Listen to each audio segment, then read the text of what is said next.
It's like people fail to comprehend what they're even saying. Because do you know how crazy that sounds? Like to hope that a shoe later on down the line goes up in value.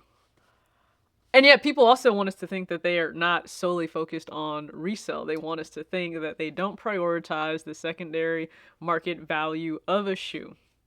That it's about the story, that it's about the colorway, that it's about whomever, whatever did what when in the shoe. It's hard to believe that. It really is in 2024 when you see this, I guess, hope and narrative thrown around, and it will never make sense to me. It just won't. And maybe that's because it's not how I see sneakers at all whatsoever. And I've paid resale for sneakers. I don't know that I could really see myself doing that again. I don't know. With the switch that is flipped, I just don't know. I'm not saying never, ever, but I'm hard pressed to find a pair that I'm going to sit here and just pay resale for right now. Like above whatever retail is. No. I won't even pay what retail is now for a lot of shoes, but I couldn't see myself saying, hey, that shoe right now, that's, let's say, going for $215 retail, but it happens to be trending just over. Maybe it's just over that retail price in the market. I'm going to hope that in a few years it shoots up. It's $400 or $500 because I'm somehow going to try and justify that that's a good thing for consumers. Like, some of you are never beating the resale allegations, and I don't care what platform that's on. It can be YouTube, it can be Instagram, it can be Twitter. I'm never on TikTok, so I can't speak to that. But, like, some aren't beating the reseller. You're not beating those speculations. You're not. Like, you're just not beating those. The allegations are never being beat because it's definitely giving that energy. I'm happy to see that people are readily, like, shoes are readily accessible and you can walk in, you can go in, and I've said this before, we've discussed this in recent videos, so I don't want to harp on this for too long. But yes, it's a good time for consumers. I understand it's a rather stressful time for retailers, but then also for brands themselves. I think it's funny that people are saying, well, I don't think Nike necessarily worried about not having Gen Z.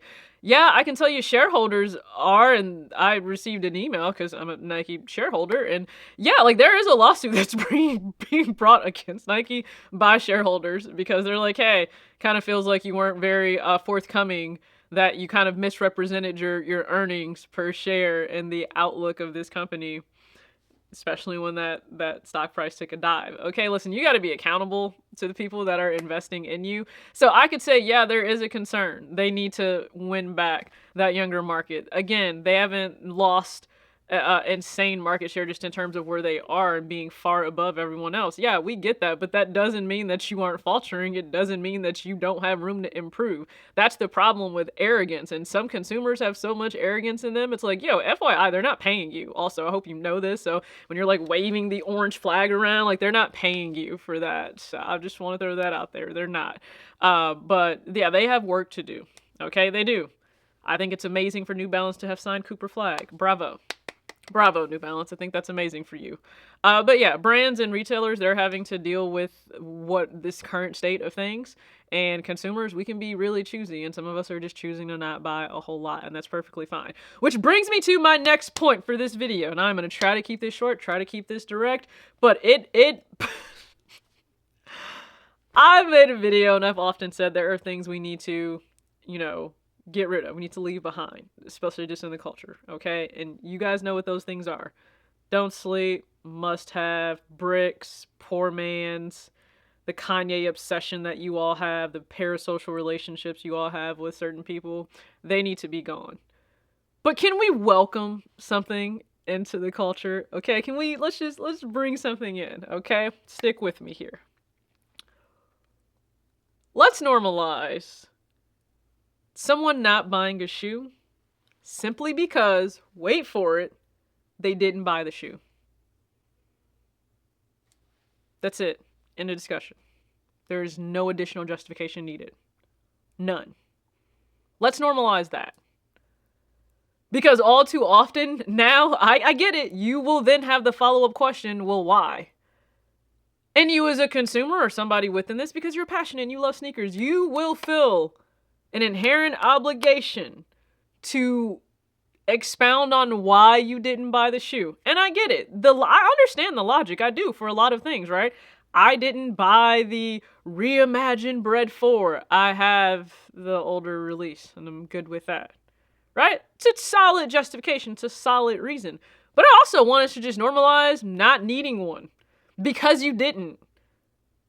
Because why is it so normal for everyone to assume that everyone and their mom should just be out here spending $200 every single week?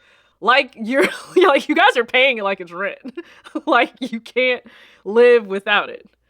Like people genuinely, and again, I'm the weirdo now because I can't actually fathom anymore just an endless cycle of buying and buying and buying and buying when I already own so many sneakers. I don't.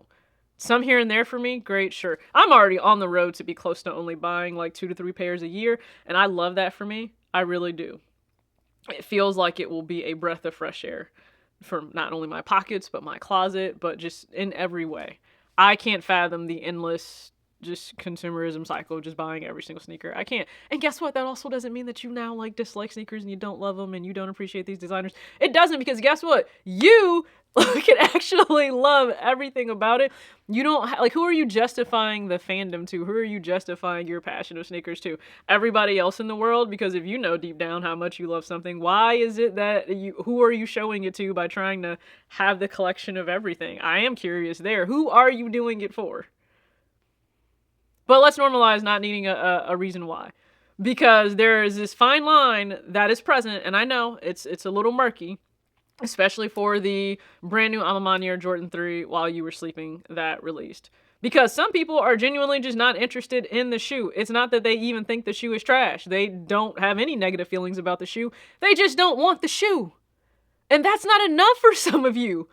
Like, you need them to get up on the stand and really just give you this heartfelt reason that you need to approve as judge, jury, and executioner on if it's okay or not, if it passes the test or not.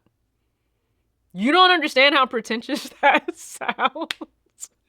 It's so weird. I just want us to get away from this within sneakers.